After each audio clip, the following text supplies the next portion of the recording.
What's going on, guys? Unknown Player here, and today once again we're going to be talking about Destiny 2, some cool things I found and want to discuss with you guys, some new information about activities and loot, and a couple of other things as well. So the first thing is something I myself have wondered a lot whilst playing through the beta. I'm sure a lot of you guys wondered too, but that is how big is the rest of Nessus compared to this area we can see inside the beginning of the strike, and how much more of Nessus is there, where on the map are we, and how does it fit into the rest of the areas of Nessus. So I've actually gone through and figured out exactly where we are, and this boundary you can see here represents the entire area on the beta we can explore in the beginning of the strike. So this is the platform you spawn at first and jump down from to begin the strike. You can see this is the giant vault of glass column, the big cylinder, which I'm sure most of you guys can recognize as a big landmark.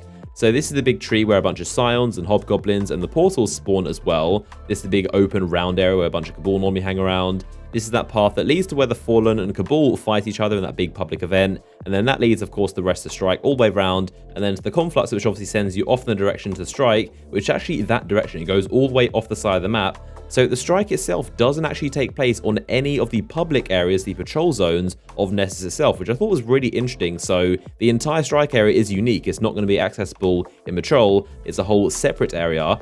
Now up here is actually one of the patrol landing zones. You can tell by the equipment up here, and also on the map you can see a landing zone icon. So something else is that you can also see two areas where in the full game you'll be able to walk off and go to the rest of the entire map of Nessus. Right behind the landing zone you can see here there's a path leading towards another area where they should just go straight through, but in the beta for this build that Bungie made for this beta only, they blocked it off. So there's a giant temporary wall here, and the same over by the spawn where this landing zone is. You can see there should be a path here, but it's blocked off. So really funny to see Bungie literally just paste these massive walls to block you off. But normally in the full game, of course, we'll be able to walk straight through and go to the rest of Nessus, because this is the bottom left-hand corner of the entire Nessus map. So that is where we stand in relation to the rest of Nessus, and honestly I'm pretty surprised how small it is. I'd say the rest of Nessus is probably around 7 times bigger, which is actually massive, and Nessus is one of the smaller of the 4 planets. So in Destiny 2, think of the European Dead Zone, that's like twice as big as any location in Destiny 1, which can be way bigger than Nessus. So there's a lot of ground cover, and from everything we've heard so far, there isn't going to be just a bunch of empty areas with nothing there. There's obviously no point in having massive locations if there's nothing to do there, just like Destiny 1, but as we've already seen, and as I'll cover later on in the video, there is a massive long list of things to do in patrol, so it seems pretty good so far. And I found it interesting that the entire area that we can explore in this beta is really just a tiny corner of the much bigger map.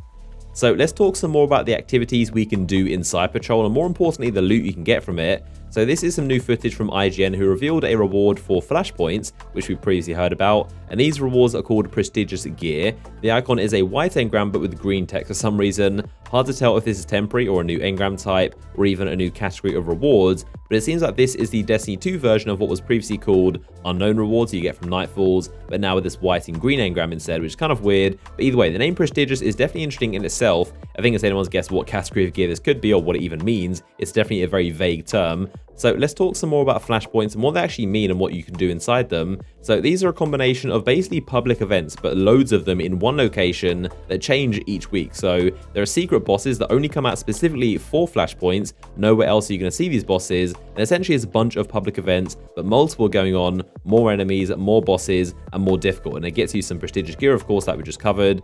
And Bungie also said there are going to be new event types that happen inside Patrol that they aren't going to be talking about just yet. So some other secrets, I guess, they aren't going to be revealing. But I'm not going to lie, the list of things to do in Patrol is pretty massive at this point. Definitely an upgrade to Destiny 1 at least. So something else is that Cade is going to be selling treasure maps that correspond to the same location that the Flashpoint is currently on. So each week, of course, one planet is going to be featured. Let's say it's Io for 1 week. This means the Flashpoint is going to be on Io, and also Cade's maps are going to be for Io too. So it gives you more reasons to be on the planet, or moon technically. So I really like the idea of them overlapping the activities. So basically each week, one planet or moon is going to be the real destination to go to. There'll be treasure maps and quests and flashpoints, and inside Patrol you can basically multitask with them. So some other things we got to see inside Patrol include adventures, which are similar to side quests basically. They're fully voiced, so there's going to be a lot of talking, a lot of narration, a lot of kind of lore given, but they give the backstory to areas and the enemies inside them, basically what's going on there. Something else I spotted was something called Data Lattice. As this player runs over towards the Lost Sector, you can see Collect Data Lattice, which does seem to be the spin metal or spirit bloom of Nessus. Seems like the farmable material. We have seen this stuff before, so we know what it looks like. It's basically a bundle of like weird glowing stuff. Looks a bit like Vex Confluxes. I can already picture everyone calling it Data Lattice, but there you go. Nothing too exciting, but Data Lattice appears to be the new material on Nessus. also spotted this text in the bottom which says high value target is departing. So it seems like another sort of ambient event like wolves prowling, or the many others we've had, but high value targets seems to be another thing to do in patrol, more enemies to shoot basically. So we also got to see our very first look at inside an actual lost sector, taking out the boss, getting the loot, and also where it is. We can actually go there right now inside the beta to see the actual location. So this lost sector is right next to the big tree. You'll probably notice this icon that you've seen a lot of times, but never known where to actually go into the lost sector. So it turns out it's just off the waterfall and kind of down below here, but of course in the beta it's blocked off, so Bungie put a giant wall there. But in this IGN gameplay you can see inside it's a cave you walk into. It goes much deeper underground to this hideout of enemies, and this one is Cabal with a Primus as a boss. Doesn't seem too difficult, but when you take him out you're given a key to open the lost sector chest. Now IGN zoomed in to not show the loot reward so you can't see what comes out of it. Probably because they didn't want to spoil it, or maybe because it wasn't finished. But if you actually listen to the drop, you'll hear it's the sound of 2 blue items dropping, which is interesting. It could be, again, different in the final game. Maybe each lost sector varies in loot, or maybe these blues are actually really useful consumable items. But in this build, there weren't exotics or legendaries dropping from the chest, just blues. But again, they could be super useful materials, or maybe weapon mods, but who knows? Those are the items dropping in this one. And they also did say how this was a relatively simple lost sector, but some are a lot longer, more difficult, and have some gameplay mechanics to actually get into and find the opening.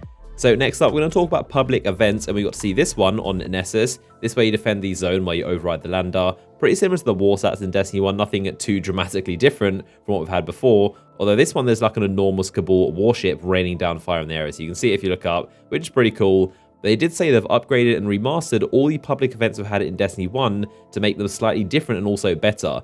So there are more new event types than old ones. In Destiny 1, we had about 5 actual public event types. There was the Warsat, Fallen Walkers, Kill the Targets, Vex Sacrifices, and Extraction Crews. There are also the enemies moving against each other and the pikes that spawn. They don't really count those as public events. But either way, in Destiny 1, we had about 5 of them. But in Destiny 2, we have those 5 being remade, and also 5 plus new ones on top. So about 10 plus in total, which should be a decent variety.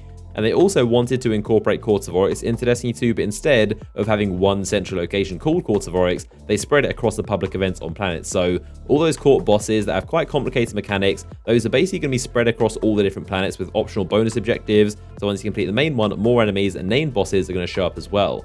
So that's been a roundup of just some of the things we can do inside Patrol, the activities and loot we can get from it as well. As always, if you enjoyed this video, a like rating would be much appreciated. Of course, this all came from IGN, so they covered a lot more stuff that I didn't cover in my video. So if you want to see more, I'll link theirs down below in the description. So as always, make sure you are subscribed for a bunch more Destiny 2 content. I'll see you guys in the next one.